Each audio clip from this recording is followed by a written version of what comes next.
to India and Ireland, round Africa and back again. We don't really need to know just where we'll go. Maybe Canada, then to Brazil, then through the Alpine foothills. All I really want to know is, can we go? Oh baby, can we go? Round and around the globe. Welcome to Take Me With You, episode 156. I'm Ryan. And I'm Cheryl. We are two well-traveled people who want to go everywhere. But that's not going to happen. Instead, for the last couple of years, we've been traveling vicariously by inviting guests to share their unique travel stories with us. It's been awesome, and our podcast has been all over the globe. Now we're taking some time to revisit the Wish You Were Here segment of our show, where we each share travel attractions that we recommend. This week's Wish You Were Here's are from Oregon. Just to clarify, not Oregon, Oregon. Oregon. Oregon. Yes. There are Yes. people from other parts of the country who I've heard pronounce it Oregon. That's not how we say it. It's Oregon. Oregon. Yep. Yes. Just, I felt like that was important to say. Okay. And on that note, enjoy the Wish You Were Here's. So, Daryl, would you like to go first? Sure. So mine is actually going to stay in kind of the same vein as most of what I've talked about. The Oregon Zoo. It is probably my favorite zoo, even more so than the San Diego Zoo. I've been there a dozen times. It's amazing. Their habitats are perfectly done. It's not overwhelmingly large. They've got a very large variety of animals. It's very enjoyable the way they do the educational side of everything for it. So I really enjoy that zoo. It's probably one that if I lived anywhere near there within a 3-hour drive, I'd have a year pass to. It's just that kind of place. So, I mean, I loved it there. Where is it in Oregon? Yeah. It's, it's in Portland, actually. Okay. So yeah, it's in downtown Portland. Downtown, right around near downtown area. So it's also very convenient for when you're done to go out and get food or, just go around to Powell's or anything else down there. So. Fun. Yay. So, what's your favorite exhibit at the Portland Zoo? Ooh, that is so tough. I think that they do a much better job than any of the other ones with the African animals. I don't typically enjoy going to the African animal ones just because their habitats are usually just dirt. Yeah. But this one is very well done because it's a little bit more secluded. You walk in and it's kind of, they're still mostly dirt, but they also have a lot more grasslands there. It's a lot more well established. I think it's just because they've had that that exhibit for so much longer that they've kind of got a lot more of the animals set up and everything's well done. Cool. How about you, Ryan? So for me, I'm going to take a little tiny thing from my trip that I did down to the Redwoods earlier technically now last year, right, in 2018.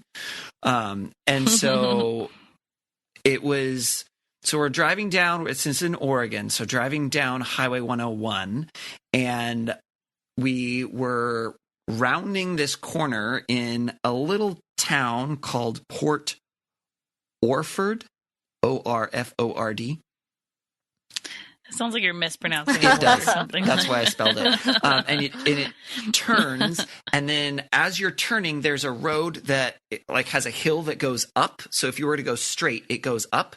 And on the road is a big white arrow painted, and it says Ocean View. And so Kyle and I, he was going with me, we just were like, sure, why not? We're not, trying to get anywhere by a particular time. Let's see what it is. And so we drove up this road and just kind of went up the hill. Is this like a hand painted? Thing? No, it looks like it was painted on with, like any other, arrow that would be like painted on the road. It's just like Ocean View is not the typical one that would be painted. Yeah. So I was like, okay. And so we just kind of go up this hill and then come down the other side. And the ocean view was gorgeous. There's this little tiny bay and there's a viewpoint and there's even some art stuff kind of decorated up there. And then there's, and we didn't go all the way down, but you could go all the way down and there's like this beach kind of area. It helped that it was sunny and nice the day that we were there too, but it was beautiful. And it was just this like random, like, hey, there's an ocean view this way. And so we're like, hey, sure, why not? And so we went ahead and went. Wow. And I would say it's worth it. I mean, you don't have to spend a super long time, but it's literally right there. So it's not like it's Cool. super out of your way. It doesn't cost any money. When we were there, like the flowers were gorgeous. So there were like flowers blooming kind of underneath. And like I said, there's this viewpoint and it's got like, it's very Oregon coast, but also a little bit like the beaches are much more Californian and that like looks kind of like a beach as opposed to a lot of Oregon and Washington coast is like pebbles more for a beach as opposed to like sand. Yeah. Right. But it has kind of those like, Yeah. I don't know what they're called. I probably should, but those, kind of like outcroppings of rock that are kind of like in the water that have been kind of eroded away on the sides, but they're still there. Yeah. So it has some of those in it and stuff. And it's just beautiful. So I would highly recommend Ocean if you view. see a sign on the road that says Ocean View and an arrow, follow the arrow. All right. There we go. So Ian, would you like to go first? Sure. In keeping with the theme of vacationing in Oregon, I'd like to highlight Crater Lake National Park. Ooh, I totally approve of this highlight. Oh, man. Which is, we were vacationing down in Southern Oregon in Ashland for the Oregon Shakespeare Festival. Oh, yeah. And we had a day where I think we didn't have anything to do until the evening. And we're like, hey, we're not that far from Crater Lake. We drove up there and it was like, this is the most like amazing, surreal place I've ever. I'm thinking about like the sweeping landscapes from the Lord of the Rings films. Yeah. And it's just like, how can something like that exist in the real world? And I mean, obviously in some cases it doesn't exist, but there's a lot of those places in like New Zealand. There's just amazing landscapes. And that was what this felt like because for those who don't know, Crater Lake is a giant lake. It's the, I want to say it's like the 9th deepest lake in the United States. I don't know. It's real deep. It's really deep. It is a lake in an extinct volcano. Yeah. And so Caldera. you drive up. It's like driving up to a mountain. Because it is a mountain. Because it is a mountain. It's a volcano. But you get to the top. So you're up on a mountain and then you're looking down the mountain into a lake that is the bluest water. Oh, yeah. I have ever seen. And we took pictures of it. And the pictures look like you've done digital processing. Yeah. But but I swear that the color you see in those pictures is the color you see in real life. Yeah. It was just amazing. And because it's a mountain, the snow lasts for a very long time. And so even though we were there in mid-June, the sides still had tons of snow. And it was just amazing. It's like being in an alpine lake, but the lake is huge. Yeah. And it's in this giant bowl. Anyway, it is. I'm really glad that we decided to do that because it is probably one of the most amazing sort of landscapes I've ever seen. How long was the trip from Ashland? Not very long. I want to say it was maybe an hour. Oh, really? It's that close. That's not bad. It is pretty. Yeah, maybe an hour and a half. Not very long. Okay. Yeah, That is not very long. Yeah, Cheryl, have you been there? as a kid, but I want to go back. Yeah. Because but even my childhood memories of it were pretty stunning. But I think when you're a kid, you don't fully realize how impressive things are sometimes. Right. So I would love to go back as an adult. Yeah. I did drive down from Washington through Bend, Oregon, and then down to the Bay Area one time. And I considered going past there because it's not that far out of the way. Yeah, and then I decided not to in the moment and stuff. Yeah, if you're going south from Bend, you go right near it. Yeah, it's not too far. So I need to... I don't know. I need to hit it one of these times I'm going up and down somewhere. Yeah. So that's so fun. I love it. That's great. It's very impressive. Yeah. So, Andy, would you like to go first? I would love to. Yay. So I was thinking about this. And I was like, this is a little lame, but it's actually kind of awesome. So the place I'm picking, and we just got home from it, is actually, it's in Portland, and it's called the Grotto. And so the Grotto in high school was somewhere all the cool kids got to go, like, who did well in choir, and it just sounded magical. And so now I'm a big kid, and so I can go do magical things without needing to be in choir. So what it is, it's a beautiful 2-level botanical gardens in Portland. Ooh, in Portland? Yeah. In Portland, and it is filled.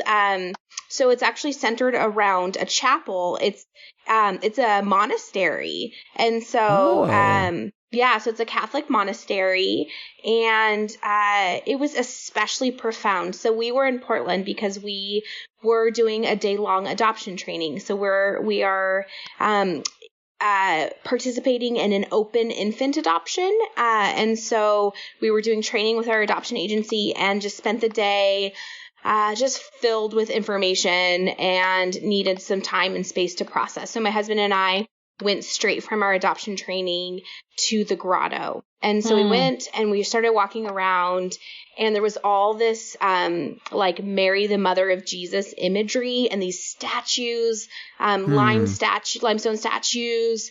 And so we went into this chapel, a Catholic chapel, which we're not Catholic, but I could see why, like, that imagery is so powerful for people who are Catholic and those who aren't.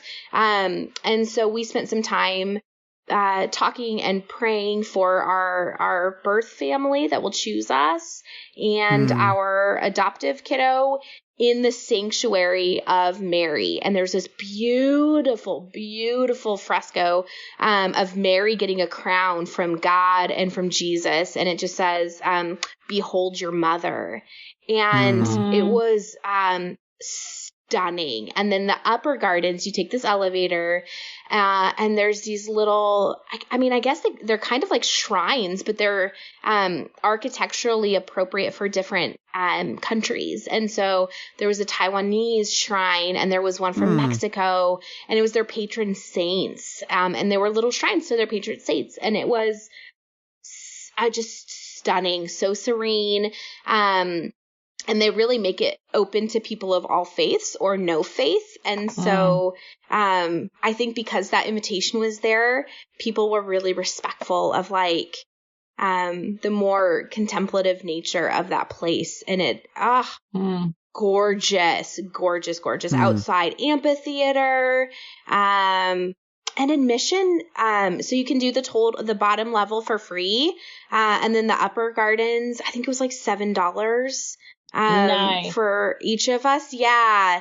And they say if you follow the path, it'll take 45 minutes to an hour. And the mountain was out, so if you're a Pacific Northwesterner, you know that it's either, Rainier or Hood. And so, it was clear and beautiful. And it was like, there was a meditation chapel that, like, floor to ceiling windows, looking out on Mount Hood, and it was so beautiful. So, Portland, love it. Nice. So Cheryl, what do you have for this little mini episode? So I just had a really fun weekend. It was my birthday weekend. And, yay, happy birthday, Cheryl. Oh, thank you. And my wonderful fiance, Daryl, took me on a little trip to Portland and to Cannon Beach. So I have, it was, in addition to just being a really good weekend, at the end of the weekend, I was like, oh, I have like 4 more wish you were here's. And so, you're a podcaster when. Right? I know. And so that was really fun because it was just like, oh, yay. But also that's like, even though that's like, oh yeah, that's content for me now, it was really just like, oh, I did things I haven't done before, and that was you did so cool fun. Things. Yeah. Yes, actually, and I do. Before I share mine, little story for you. So today we're recording. A week ago today, we recorded Andy's episode, and her wish you were here was a place called the Grotto in Portland. Yes. So I'm not going to bother to share all about that. People can go back and listen to episode 31 and hear all about her Wish You Were Here. But after hearing about that, I told Daryl, because he and I were talking about wanting to go to Portland sometime, and he surprised me with this trip. I knew we were going somewhere. I didn't know where. And so I told him, I was like, Andy just told us about this place. It's so cool. It's called the Grotto. And I was like, it sounds so us because we love going for walks and nature, and it's near Portland. We've been talking about going to Portland. And it was so funny because he was just kind of like, oh, yeah, I saw her post about that. And I was like, okay. And I was like, that's so weird that he's not excited about it. It seems like it'd be something he's into, because he had already heard about it and he had already made plans for us to go do it. Already heard about it from just the world. Andy, he's known about it. No, he's just known about it for a while. That's so funny. And he already had plans. So on a Monday, I heard about it, and then on that Saturday, we went and did it. Oh, that's so really that's cool. a very fun little experience with our Wish You Were Here, which we always talk about. Well, now I just want to go there. I got to go there. You got to go there. That's so awesome. So that was really cool. But another thing we did that's not your Wish You Were Here. It's not my Wish You Were Here, because that's Andy's Wish You Were Here. So mine is also in Portland, Portland, Oregon, to clarify. We went on a food tour. And our listeners, I'm sure they know my thoughts on food tours, and that is so much love towards them. This one was a new one for me, both because I've never gone on a food tour in Portland. Also, it was a chocolate food tour. Oh my gosh. Okay, you know that I'm not a foodie, but I do really like chocolate. And if I was only going to do one food tour, I would choose a chocolate food tour. Right. Please tell me it was as amazing as a chocolate food tour could be. It was more amazing than I thought it could be. Oh my gosh. It was so good, Oh, Ryan. Cheryl. It was so good. So how does this work? Do you go to different chocolate shops or what? Yep. Yes, we did. So, so this whole weekend being surprisey, Daryl would ask me, do you want to know what we're doing next? And I was like, no, not until it's happening. And so we were just walking. We're on, so Portland's divided by this river, and we were on the east side of the river. Okay. And he was like, we need to be at this location around this time. And the location was like a coffee shop. And we were like, oh, we'll just go in early and get a cup of coffee. And so we're just sitting there. And then he goes, well, what we're doing is a chocolate food tour, and it starts here.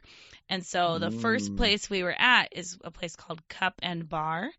And it's called that because in addition to being a coffee shop, it's also a chocolate place. So the Cup and the Bar. So it's two businesses. Oh, bar of chocolate. Yeah. Oh. And so, and it was so funny. He's such a stinker. He's all, when we were ordering our coffee, because he told me not to get too full on anything. And so he was like, look, they have drinking chocolate here. And I was like, I know, but that would fill me up. And you said I can't get too full right now. And so he kept pointing out their chocolate to me. And I kept being funny. I know it looks amazing, but I can't have it right now, apparently.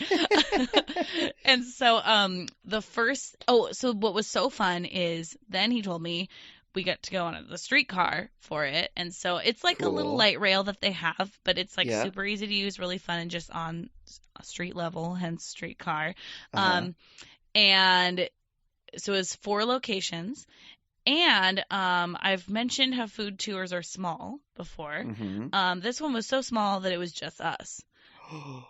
Now, is that on purpose, or just nobody else signed up that particular time slot? That's just what happened that day. It was just us. So it was just us and our tour guide hanging out for a few hours, eating chocolate, talking about the history of Portland. And she's lived in Portland since the early 90s, so she's just sharing her love of it and just how the city has changed and about that cool building. And let's talk about this fun restaurant. And so we learned that Portland has 6 bean-to-bar chocolate shops. Now, bean to bar means that they're they do the whole thing. They do the whole thing. They buy the beans and go from there. Yeah. Which we've talked about Theo in Seattle before. They do that. I don't know of another one. I know of a lot of places that buy the chocolate and then melt it down and do different things with it, like Bohm's Chocolate does that.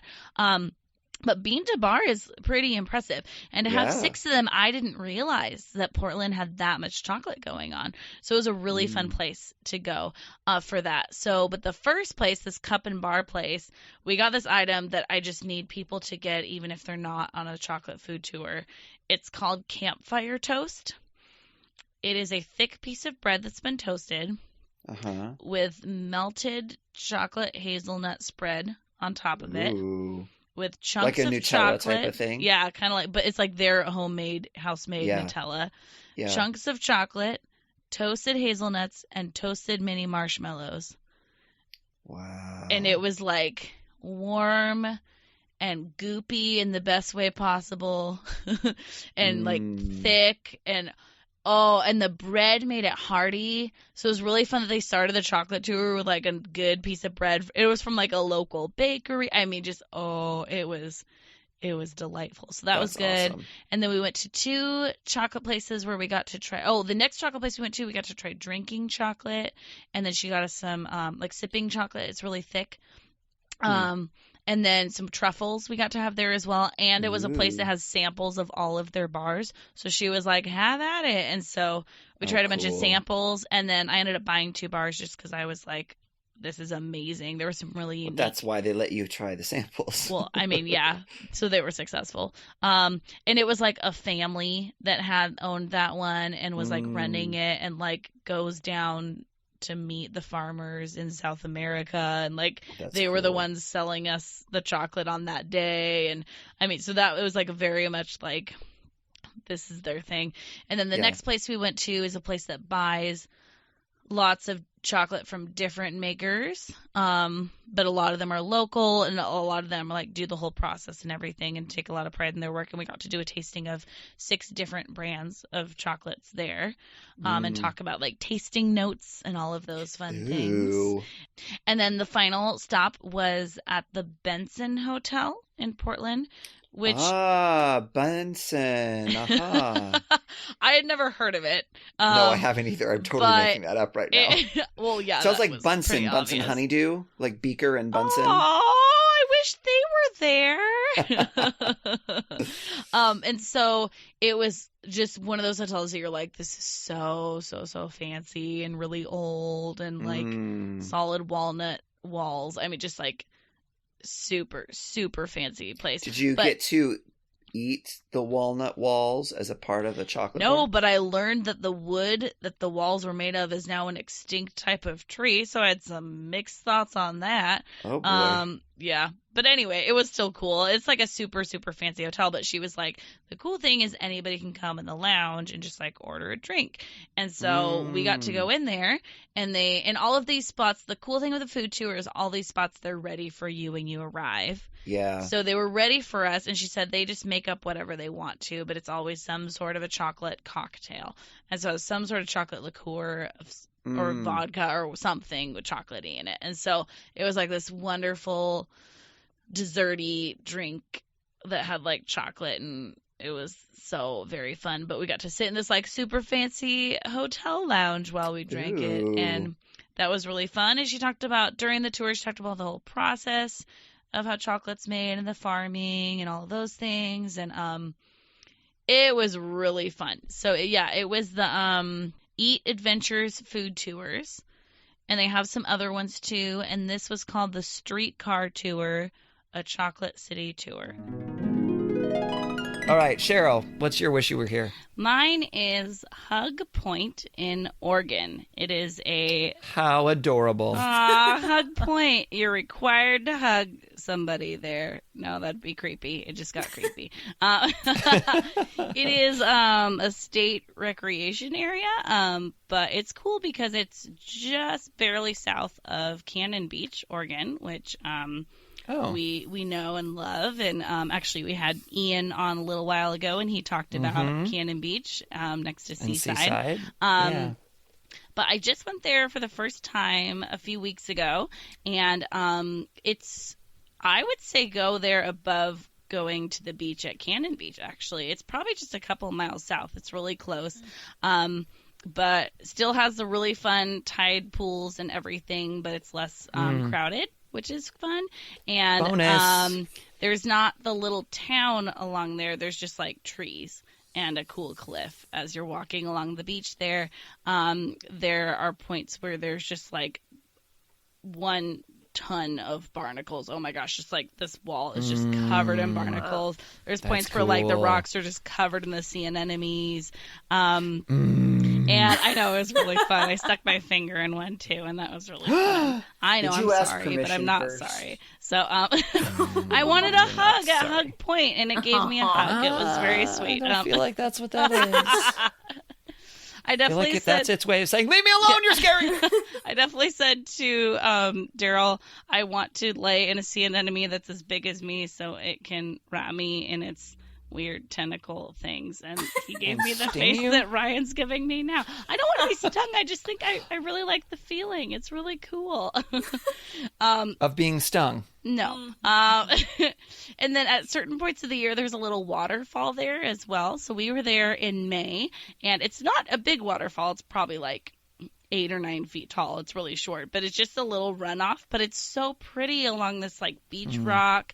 And yeah, I would say if you're in Oregon on the coast, I would choose that above Cannon Beach, actually. So check out Hug Point. Nice. And it sounds like it would be not too far from Tillamook. So if you wanted to eat your way through a cheese factory or creamery. And ice cream.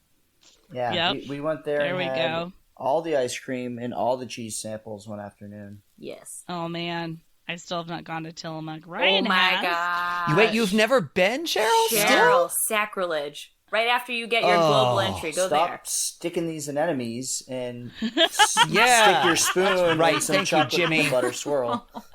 Nice. Oh my gosh. Oh, man. Tillamook is so fun. And, okay. Have we... You've talked about it on the podcast, Ryan. I've talked about it. Yeah. Right, because when I did my road trip. Yes, okay. you did. Episode Because it's 6. like Willy Wonka. It's like going to see Willy Wonka's totally factory. is, but that's better. So fun. So, Tori, what would you like to do for your Wish You Were Here this week? Well, our other road trip that we took when the kids were younger was down the Oregon coast and the California coast. And on the Oregon coast is a place called Florence, Oregon, and they have the Oregon National Dunes, the Oregon Dunes National Recreation Area. And these dunes are a couple of miles wide, like from the ocean in, and the sand just blows in, and you can see where the sand is covering Douglas fir trees, and because the sands are always moving, and they create these hillsides and these slopes, and they cover over parts of the forest, and you can rent boards at a rental place and go sandboarding. So it's like snowboarding, but it's on the sand. Like down the dunes? Down the dunes, yeah. Oh, interesting. It is so fun. So you just, just put your little feet in the board and slide down the sand, and then you fall, and it's just all sand. It's and the sky is blue, and the trees are green, and they're just poking up out of sand dunes. It's pretty amazing. How high are these sand dunes? Oh, thousands of feet high, maybe. Oh, wow. Well, maybe not thousands. I'm terrible at measurements, but high, like high, maybe not thousands. No, because it's not like Mount Rainier, but maybe like 500 feet. Yeah, maybe 1,000. Wow. But yeah, it's but just still, like a big hill. Like if you're going down, it's going to take you several minutes to sandboard. Is that what you called sandboard. And you would Sandboard it actually down. makes me think of Star Wars, like trudging through the desert. Yes. So you might like Rey Yes. at the beginning of The Force Awakens. Yes. Yes. Yeah, I yes, think on you might Jakku, like it, Ryan. definitely. Yep. Yeah, it was really fun. So Cheryl, why don't you get us started? What would you like to do for your Wish You Were Here this week? This week, I would like to share about a hike that I love on the Oregon coast at Ecola State Park. So Ecola State Park is just north of Cannon Beach, and Cannon Beach is wonderful, and I mean, it's just such a gorgeous area with Haystack Rock and the Oregon coast, but it gets crowded there sometimes. And so going on a hike just north of there is so fun because you still get the gorgeous coast with no one around.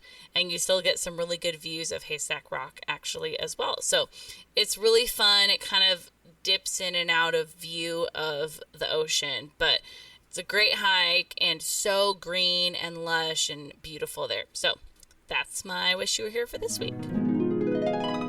Dana, what would you like to do for your wish you were here?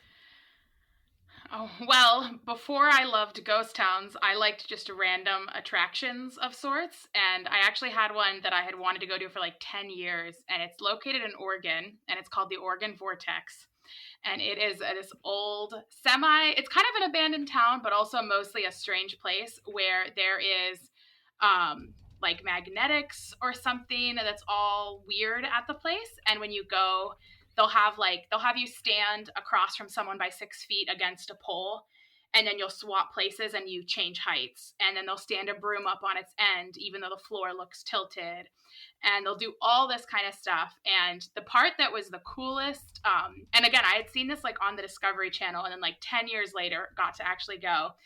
And as we were talking to the ladies in the gift shop, I had this like massive headache.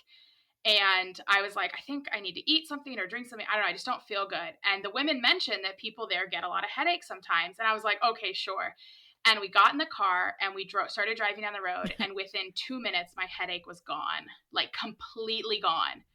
It was the weirdest thing. And so I've been like dying to go back to see if it happens again, because my cousin had a similar thing like with her headache. So it was like a little bit ghost town, a little bit like weird attraction, and it was really cool.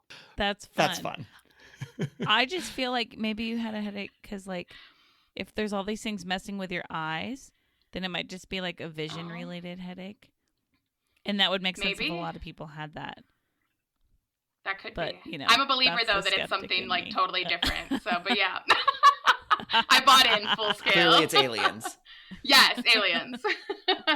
Alien headache. We all know about those. Yep. Mm-hmm. That sounds fun. Well, that was fun. Yeah, it was. We would love it if you would follow us on social media. We are at Timwy Podcast. That's at TMWY for Take Me With You Podcast. We are on Facebook and Instagram and Twitter. You can also email us at timwypodcast@gmail.com. Tell us, what are your wish you were here's for this location? We would love to hear that. You can also call us and leave us a voicemail at 406-763-8699. Or, if it's easier to remember, 406-POD-TIMWY. We would love it if you would rate and review our podcast to tell other people what you think about it, subscribe to make sure you don't miss an episode, and share about this episode on your social media. As always, thank you to Beth Reed Miller for the awesome artwork. You can check out more of Beth's artwork at Beth Is Something. And thank you to Erica Corbin for the use of her song Round the Globe. You can listen to Erica's music wherever music is sold or streamed.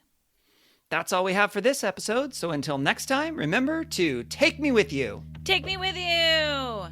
Can we get a sailboat chasing down the sunset as we float round and round the globe? Salty air and balmy nights, guided only by the lights above, and a little love. Oh, the world is out there waiting to